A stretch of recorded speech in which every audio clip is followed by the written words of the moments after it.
বিজেপিৰ যদি প্ৰত্যাহ্বান নাই তেতিয়াহ'লে চৰকাৰে বিহাৰৰ মডেল কেলে লৈছে বিহাৰত যেনেকৈ এগৰাকী মহিলাক 10,000 টকা দি নিৰ্বাচনটো জিকিছিলে যদি হিমন্ত বিশ্ব শৰ্মাৰ ইমান প্ৰত্যাহ্বান নায়েই বিজেপি দলৰ কাৰণে একেবাৰে সুচলে হৈ আছে তেতিয়াহ'লে অসমত প্ৰত্যেকগৰাকী মহিলাক 3,000 টকাৰ বিহুৰ খৰচ আৰু 5,000 টকাৰ একেলগতে নিৰ্বাচনৰ আগত কিয় অৰুণোদয় ধন দিব খোজা হৈছে কাৰণ অৰুণোদয়টো আমাৰ চৰকাৰ আহিলেওতো অৰুণোদয় আমি ৰাখি দিম আৰু আমাৰ চৰকাৰ আহিলে অৰুণোদয়টো আমি 1250 টকা নহয় 3,000 টকাকে দিম অৰুণোদয় এটা ধাৰাবাহিক আঁচনি হ'ব আমিতো কোনো পধ্যে কোৱা নাই আমাৰতো কোনেও কোৱা নাই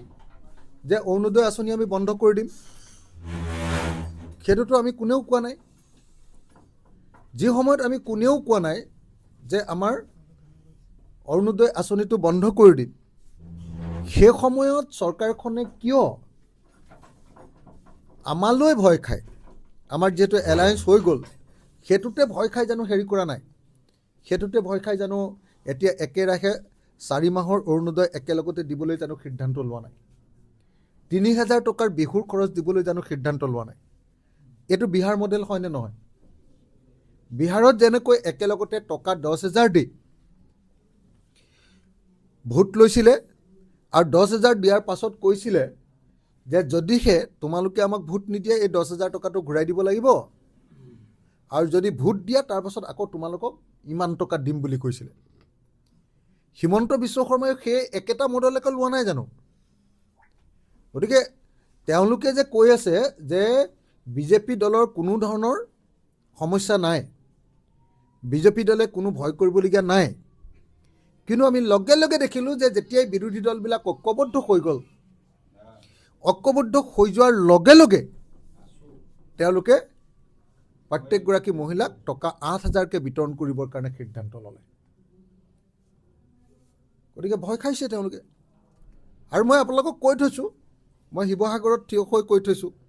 গম পাব আপোনালোকে যে এইবাৰ আমি নিৰ্বাচনত অসমৰ ৰাইজৰ ওচৰত ডাইৰেক্টলি এই সাম্প্ৰদায়িক দলটোৰ বিৰুদ্ধে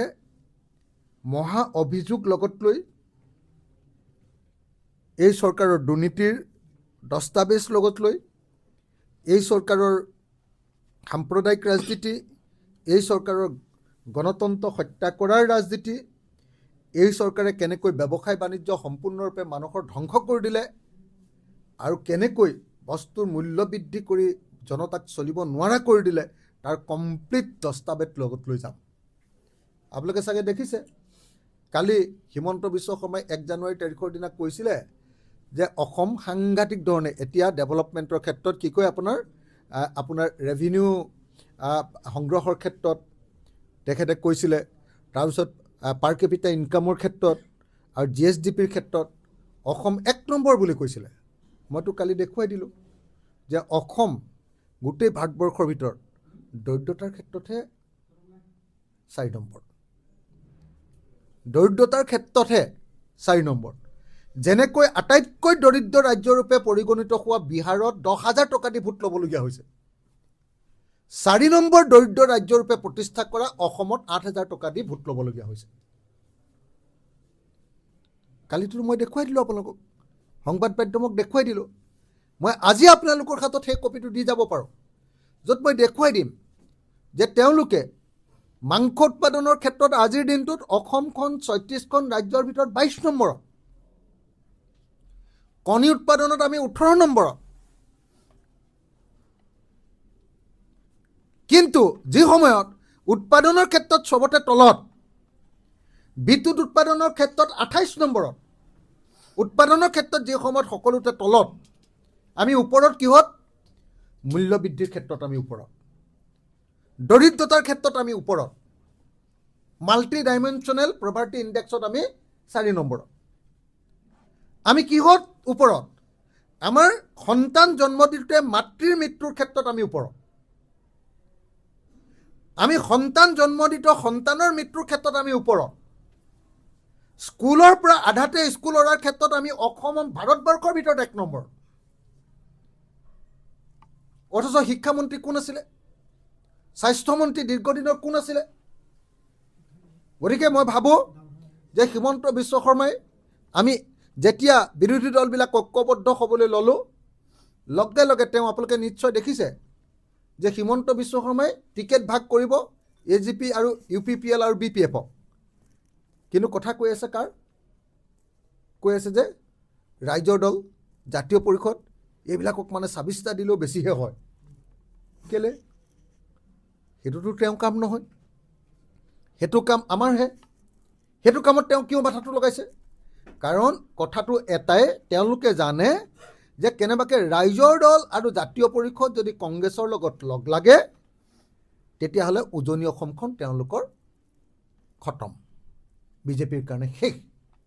বিজেপি হাৰিব। গতিকে আজি আমি দেখিবলৈ পালোঁ যে যিদিনাই লগ লাগিলোঁ